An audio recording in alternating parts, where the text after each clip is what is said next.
mediasi hari ini? Mediasi hari ini alhamdulillah lancar, walaupun tadi prinsipal dari pihak pun tidak datang ya, tapi aku merasa lebih lega aja sih. Mungkin emang itu sifat naluriahnya perempuan ya, kayak bisa ngobrol sama Bu Mala sebagai mediatornya, jadi kayak lebih lega aja gitu menyampaikan apa yang mau gitu.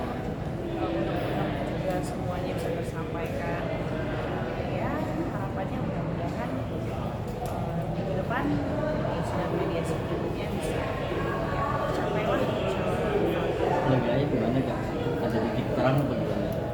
Kan sih lebih kayak apa ya, sebagai hakimnya ya kan dia jadi paham gitu mau aku apa.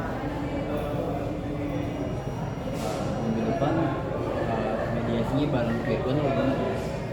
Iya, memang sudah diwajibkan datang. Sebenarnya hari ini pun sudah diwajibkan datang. Cuman ya dari pihak kuasa hukum Virgon bilang bahwa dia kerja. Akhirnya diundur lah sampai di minggu depan. Kecewa nggak sih kalau Virgon nggak datang gitu kan, kayak mau terlambat juga. Apa ya? Aku sih percayain aja sama kode dan kode ya.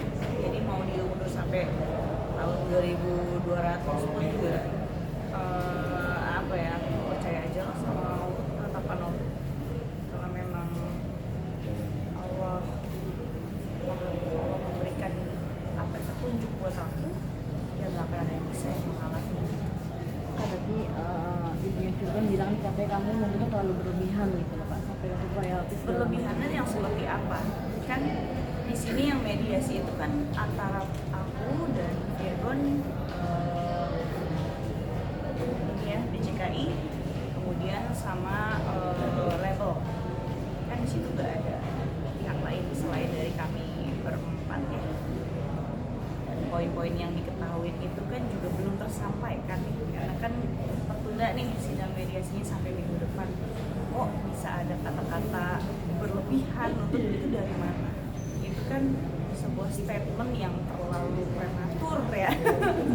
Apakah ada kisi-kisinya dipegang di situ kan nggak tahu ya gitu. Jadi sebaiknya sebelum berasumsi ada baiknya kalau kita di muslim tabayun. Tabayun itu artinya cross check, tanya dulu maunya apa, sebenarnya poin-poinnya apa aja sih, itu namanya tabayun. Kalau misalkan kita memberikan statement pernyataan sebelum tabayun, sebelum cross check, itu kalau bahasa bekerjanya namanya hoax. Pihak Virgon ini kan masih mengajukan banding terkait royalti nih Kak. Kenapa? Ya Virgon sendiri masih mengajukan banding, belum inkrah gitu. Iya. Ya makanya karena belum inkrah itu berarti kan status kita juga masih gantung nih, masih suami istri sampai hari ini. Jadi ya cukup aneh jadi suami istri yang masih sah secara hukum, tiba-tiba ada laporan polisi mengenai apa illegal access dan data pribadi itu bisa naik sidik agak lain gitu. Karena kan biar gimana pun harusnya dia mengklarifikasi dulu data pribadi tersebut betul apa bukan punya dia, karena kan di situ dalam chat yang tersebar itu kan aku tidak ada mencantumkan nama dia. Situ kenapa aku mention dia, karena saat itu dia kabur, dia nggak ada di rumah. Ya aku kan nge-mention dia supaya dia menjelaskan, dia pulang dia menjelaskan. Tapi alih-alih dia menjelaskan, malah sekarang laporan polisi lagi yang aku terima. Padahal laporan sebelumnya aku udah masuk duluan, laporan pasal terlibat perzinahan yang mana prosesnya masih belum jelas sampai saat ini. Kok bisa aku yang pelapor, dia terlapor gitu. Berarti kan kalau dia melaporkan itu sebagai data pribadi, berarti secara tidak langsung apakah itu pengakuan bahwa benar data chat tersebut adalah milik dia dan pembahasan dalam chat tersebut adalah benar gitu. Itu kan aku jadi pertanyaan di question mark, pertanyaan besar gitu. Maksudnya apa nih? Kok tiba-tiba udah naik sidik? Oh, ya agak kaget. Kemarin sempet nangis karena aku tuh paling sensitif kalau menyangkut keluarga aku. Apalagi abang aku tuh sayang banget sama keluarga aku. Orang orang-orang yang dekat sama aku tahu banget. Aku lebih pilih nggak apa nih gue yang dimaki-maki, yang dihujat-hujat orang, tapi jangan keluarga aku. Itu abang aku sampai ikut terjun campur tangan karena ditunjuk sama Virgon, karena dia yang milih Drian sebagai juru damai dari pihak keluarga besar aku. Kok kita dijantur, terakhir pertemuan tuh dijantur tuh maksudnya dibikin nunggu lama-lama berjam-jam tanpa ada kabar. Padahal itu pertemuan dia yang request, dia yang minta. Aku ngerasa kayak apa ya? Jadi aku ngerasa bukan cuma aku nih sekarang yang dihina gitu secara nggak langsung. Kok ada gue juga ya? Oh keluarga besar gue juga ya? Jadi kayak begitu aku juga dilaporin pula. Kayak masalah yang kemarin aja belum selesai nih. Pasal perselingkuhan berzinahan. Belum klarifikasi apa-apa bahwa itu data pribadi hanya kamu, bukan. Tiba-tiba masuk laporan illegal akses data pribadi pada saat kami masih suami istri serumah. Itu udah naik sidik. Berarti ibu-ibu istri-istri di luar sana yang ngecek-ngecek HP suaminya juga harap hati-hati, nanti dilaporkan juga illegal akses dan data pribadi. Iya dong. Data pribadi yang tersebar tidak ada mencantumkan identitas dia. Apakah tanggal lahir, nama lengkap, KTP, apapun yang terkait identitas diri, nggak ada. Cuman chat doang. Dan itu kayak deleted account Telegram. Kan aku menanyakan, itu benar punya dia apa bukan? Harusnya kan dia mengkonfirmasi, mengklarifikasi, bukan, itu bukan punya aku. Udah selesai, kamu take out itu, take down itu selesai. Ini nggak ada, malah terus yang bergulir laporan dan laporan polisi. Ini kalau sampai nggak terbukti kan sama dengan laporan palsu. Siap dengan resikonya. Udah gitu di sisi lain, AVB juga. Ujaran kebencian terus, emang udah siap dengan resiko hukumnya? Aku aja kasus yang ini belum selesai, bisa-bisa aja.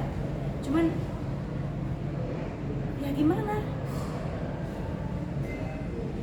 Kita sebagai orang yang lebih muda, dituntut untuk bisa menghormati orang yang lebih tua. Justru orang yang lebih tua ini harus bisa bertanggung jawab, mempertanggungjawabkan angka usianya. Harus lebih bijak dari yang muda untuk berbicara. Apalagi ini di awak media, ini menggiring opini publik. Kalau sampai ini sesat informasinya, udah dosa dapat, tuntutan hukum pula. Belum lagi yang mengiyakan, ikutan nyinyir, ikutan dapat tuh dosa jariah. Pada nggak mikir apa gimana? Mereka punya anak keturunan. Akankah mengalami hal yang sama atau yang belum menikah, amit-amit doa yang kencang, jangan sampai mengalami hal yang sama yang saya alami, bahkan lebih parah, sampai orang bisa mikir ke sana gitu loh, ngata-ngatain saya, nyinyirin saya. Ini saya perjuangan, ini hak wanita loh, ini hak wanita. Ada apa-apa kalian di pernikahan kalian ke depan ini dilindungin, tapi malah saya yang diserang, yang nyerang perempuan. Di mana hati nurani kalian? Makanya aku tanya kemarin, di mana hati nurani kalian? Apakah sudah seyakin itu hidup akan lurus-lurus aja? Kiamat masih jauh gitu. Pede banget. Kak, baik lagi Kak, terkait royalti tadi pihak label itu mengelak kalau ada pengalihan di dalam royalti pihak kakak sendiri. Gimana Bang? Komen sih, karena kan harusnya kan kita bahas di sini sidang mediasi. Jadi ya kalau bisa ada statement yang keluar di luar dari proses sidang mediasi dan itu sudah dinyatakan oleh hakim mediator, itu tidak boleh keluar dari proses mediasi, maksudnya keluar ke publik pernyataan-pernyataan tersebut, ya itu kan sama dengan melanggar etika ya, peraturan Mahkamah Agung dan peraturan Mahkamah Agung. Agak lain memang. Mardiana gimana mungkin tanggapannya? Dari kita sebagai kuasa hukum juga sama, kita nggak mau komentar lebih jauh lagi terkait royalti karena kita mau dudukkan permasalahan dulu dalam sidang mediasi. Tapi dari pihak label ini menunggu sidang banding atau inkrah dulu gitu, maksudnya dari itu dari pihak label terserah mereka lah. Dari kita tetap ada gugatan. proses mediasi kita tunggu hasil. Sidang selanjutnya kapan bang? Sidang selanjutnya hari Rabu minggu depan jam 11 siang. Ada lagi teman-teman? Ayo, thank you ya.